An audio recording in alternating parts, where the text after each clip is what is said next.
Hi, welcome back everyone. We are continuing our triangle congruences. We're going to finish off with angle, angle, side, and then our last one will be hypotenuse, leg. So let's start with angle, angle, side. So just as before, we're going to use this kind of generic model to state what angle, angle, side is. So if we have angle A is congruent to angle D in the other triangle, angle B is congruent to angle E. Notice I'm going in order. And then lastly, BC is congruent to EF. If we know all three of those things are true, then we can say that those triangles are congruent. ABC is congruent to triangle DEF. Non-included angle, side. So that means for this triangle congruency, we have an angle, and then that third side cannot be between them. It's going to be on the side of one of them, okay? We are going to first see if any of these pairs of triangles are congruent. So first one, I've got angle, angle, and angle for both of them.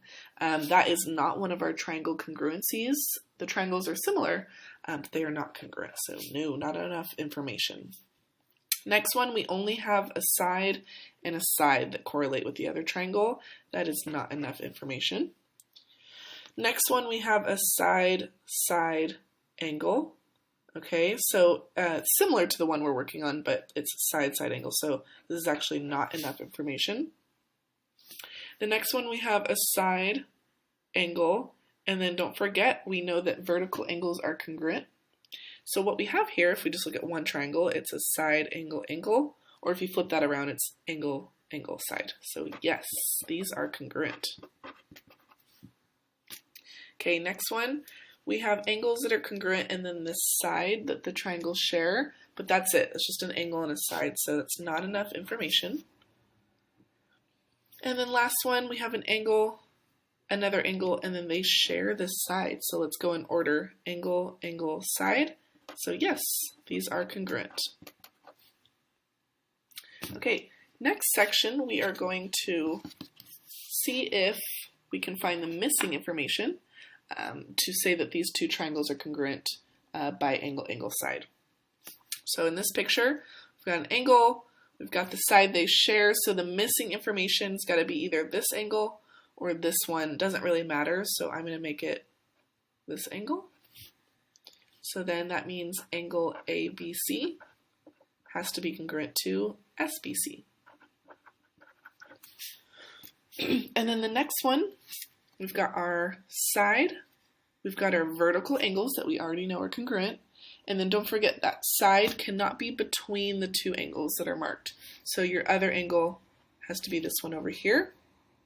So same in the other triangle. So we have to know, or we should state that VXW has to be congruent to MKW. With that information, then we could say that those triangles are congruent. Okay, moving on. Center this a little. We've got our angle, our side they share, and then again, don't forget that side cannot be included, so our other angle that we have to add in are these ones right here. Oop, looks like we would need 3. So I need to know that angle L is congruent to angle S.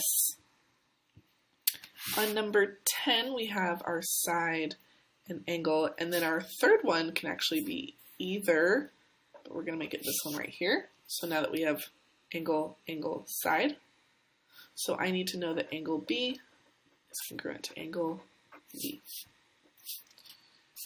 Okay, number 11. We have a side, an angle. So again, I can pick either of these angles. Let's just do, I have a little more room right there. That correlates with or corresponds to angle Z. So angle I needs to be congruent to angle Z. All right, last one. We have an angle, we have our side, I'll make it a little clearer for there, and then we need the other angle that's not on the other side of that side, so it's got to be this angle up here, angle V, must be congruent to angle K. Okay. Last thing we're going to do on this page is a proof together. Let me remind you of some tips for proofs, and then you guys will try some on your own, hopefully. So a reminder, always start with your given. Whatever you're trying to prove is going to be your last statement. You need to go until you've stated all three parts of the triangle are congruent. And then don't forget some sample reasons are definitions, theorems, postulates, whatever you can think of. And then make sure you mark your visual as you go. It'll help you. Okay, so let's start with our given. So we have been given two statements, this one right here and this one right here. So I've been given that YZ bisects this angle. Don't forget, bisect means to cut in half. So WYX has been cut in half. So that means this angle has got to be the same as this one. That was given. Okay, angle YWZ is congruent to angle YXZ. So let's see where that is in the picture. YWZ and YXZ. So we've been told these are congruent. That was given.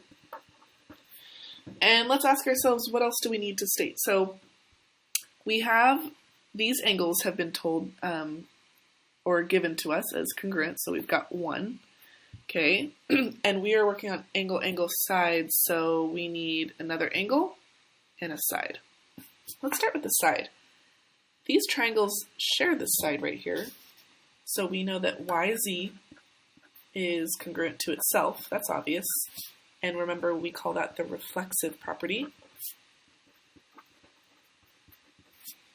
So we've got our angle, we've got our side, we need that last angle. And remember, I already labeled it.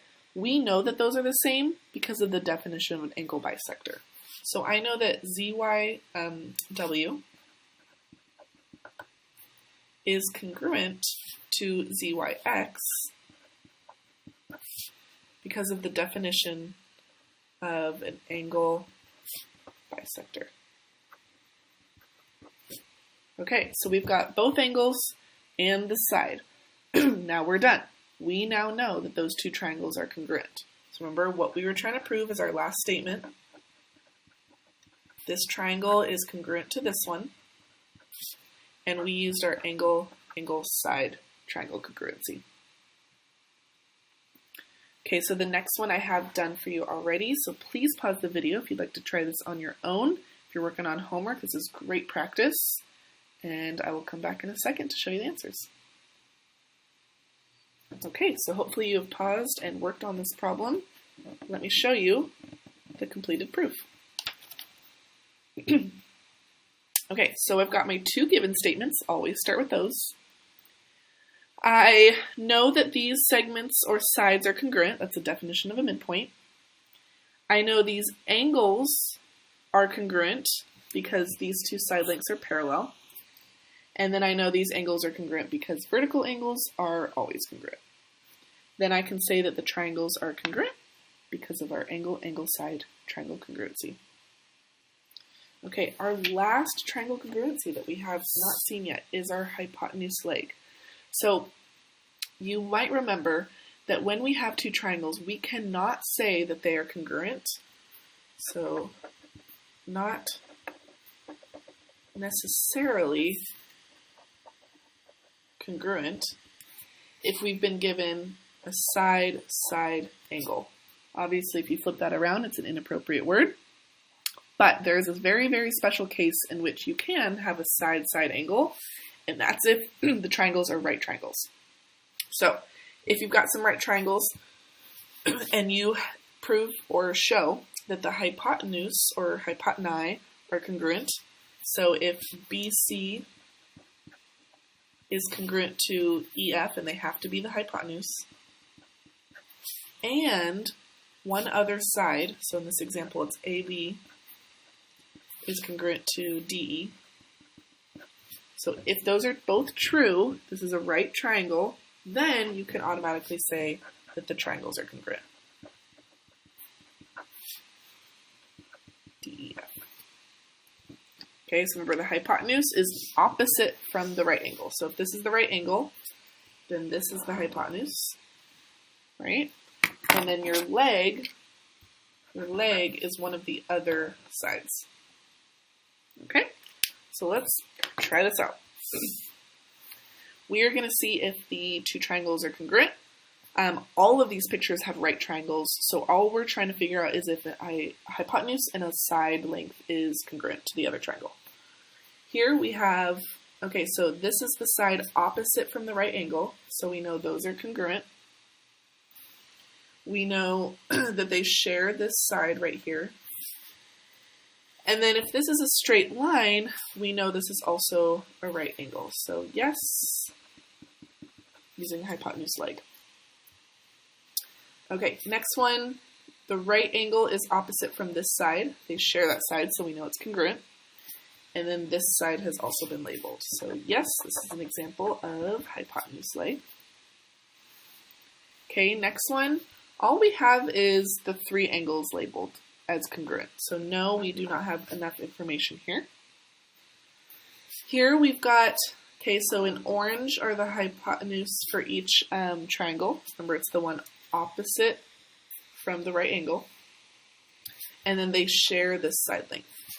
So yes, this is a hypotenuse leg. Okay, number 5, we've got all three angles labeled. I added the vertical angle in there. Again, this is not enough information. And then last one, we've got our right angles, the hypotenuse, and then that side length. So yes, this is hypotenuse leg. Okay, then we're going to find some missing information to say that two triangles are congruent, and we'll end on a proof. So hypotenuse leg, well, I know that these have to be congruent. Those are vertical angles. So what I'm missing is an additional side length. So let's label that one right there. So I need to know that WY is congruent to HY. Okay, looks like very similar here. We're again missing a side length. And we'll say it's this one right here. So MZ is congruent to YZ. Or at least that needs to be true for those triangles to be congruent. Okay, we'll do a couple more of these. All right, testing for hypotenuse leg. So I have the right angles right here. They share this side right here, but I don't know that those hypotenuse lengths are the same. So that's what I need to add in. So L, this is really hard to see, LK needs to be congruent to, and I think that's an I. Okay. All right, again, here we have our right angles. We don't know that the hypotenuse lengths are the same, so let's see. This looks like, oh gosh, I can't even read that because it didn't print very well. Well, we'll say this one first. VU. And let's just make this an S. And ST. Those need to be congruent. Okay, last two. We have right angles that we know are congruent. We've got a side length. What we're missing is the hypotenuse again. So JK needs to be congruent to TU. And then last one is our hypotenuse again. So KJ. And when I'm naming this, I'm going in the same order because these triangles are in the same orientation. So I did top, bottom. So I'm going to do top, bottom again. Okay, let's go into our proofs. So again, always start with your given. So LMP and MNP are right triangles. Okay, so that was given to us. ML and MN are congruent. Let me label that. That was given to us. So we have the right angle. We have the hypotenuse. So what are we missing? One of the side lengths. Remember, we have to state all three things. So MP is congruent to itself.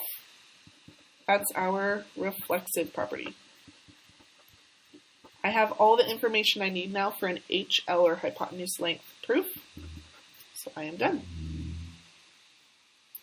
Okay, as usual, please pause if you'd like to try this next one out. You're going to have to fill out the statements and the reasons. Okay, and if you're done pausing, we're going to go to the answer. So again, we've got two givens.